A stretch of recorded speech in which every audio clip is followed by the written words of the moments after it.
Okay. So anyways, let's see if you're right on the C.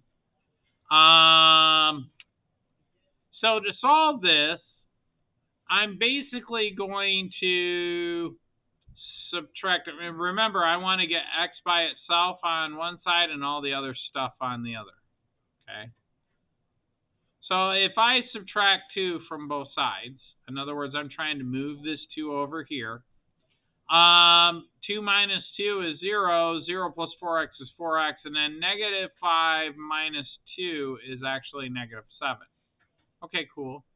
So now I need to move this 4x over here. So how do I do that? I minus 4x. Whatever I do on one side, I have to do to the other, except 4x minus 4x is 0, right? Subtract 4x. And then 4x minus 4x is 0, minus 7 is minus 7. These do not equal. The statement is false, therefore it's no solution. Now here is what I want you to think about. Let's graph this and see what we come up with, okay? So let's graph this and see what we come up with. So turn on your handy dandy calculator, go to y equals, clear it out. Plug in the right hand side of the equal sign, which is, or I'm sorry, the left hand side. 4x plus 2, right? Is that right? Okay, cool. And the other side is 4x minus 5. Yeah. So also, whoever is shining the light to try and get in the video, you need to stop now. That's not going to work out well for you. Okay? Stop being silly. So it is going to be 4x minus 5. I gotta clear this out. Oh, sorry, that's got to be an x, doesn't it? 4x minus 5. Now, I think this will graph just fine. But I'm gonna, in other words, I'm gonna try to go to zoom standard. You guys do the same thing. Uh-oh. Remember, the solution is where they cross.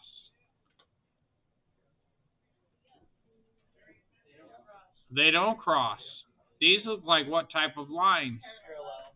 Now, you know how I know they're parallel lines? Guess what they have in common?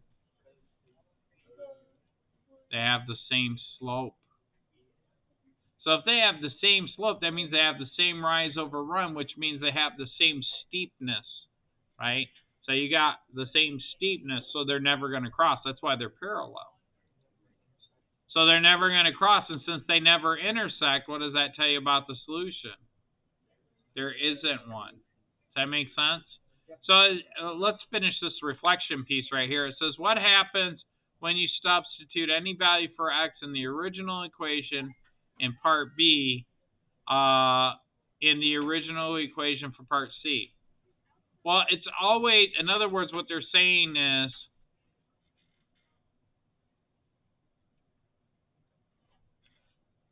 for part B and part C, what are they really asking you guys? What do you think that means? What were some of the answers that you guys came up with? Yes. I think that there'll still be no solution to it since no one didn't have any. Okay. All right. Well, any other suggestions? Yes. Switch out the first 4x for 3x, it comes out one solution. Yeah, because it's a different slope. So there's a couple things. One student said, well, it's still going to be one student said it's still going to be no solutions. Another student said, well, if you swap out a 3x for the 4x, then you're going to have solutions. Did you have something different? I know she had your hand up. Okay. So let's look at this and see what it actually means. So what they mean by that is, and let me go back, in part B, and I've got to zoom in on it, at some point here for part B, I've got the right-hand side equals the left-hand side. So if I plug in a 2 for x, guess what? I have to plug in a 2 here, and I have to plug in a 2 here. They're always going to be the same, or they're always going to be true. So I'll get, whatever I plug in for x, I might get 3 equals 3, I might get 7 equals 7, 8 equals 7. So they're always going to be true. But now, if I go to C, when I plug in a 2 here and plug in a 2 here, they're never going to equal. Because at some point in time, you're going to have something equals something else. Does that make sense? So how do we word that? We could type that in, I think. So let's type that in. So part B will be true no matter the value of x. Then in parentheses put like like 3 equals 3 or 5 equals 5. It's always going to work out where something equals something, right? Let me make this fit a little better. Right? And then part C will always be false. And so that could be like -1 equals 2 or 3 equals 7. It's always going to be some wonky thing, which is false. Does that make sense? Let me zoom out so you guys can see it a little better. So part B will always be true, but part C is always going to be false. Okay? No matter what you plug in for x. And that makes sense because they're going to be different, right? They're never going to cross. And let me explain what that means graphically.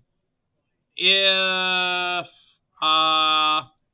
because these never cross, if I hit trace equals 1, and then I go down to trace equals 1 on the red one, it's going to be a different value. They're never going to equal. So when I plug in x equals 1, I get -1 here. When I plug in x equals 1 here, I'm going to get x equals 6. 6 will never equal -1. Does that make sense? We're talking about the y values. If you look at that in the table of values, when you do the math, you're going to get 2 equals -9. No, that'll never be true. But if I come in here and I make them the same equation, which is what we had on the last one, now when I look at the table of values, what do you notice? -13 equals -13. -9 equals -9. -5. And these are based on the values of x.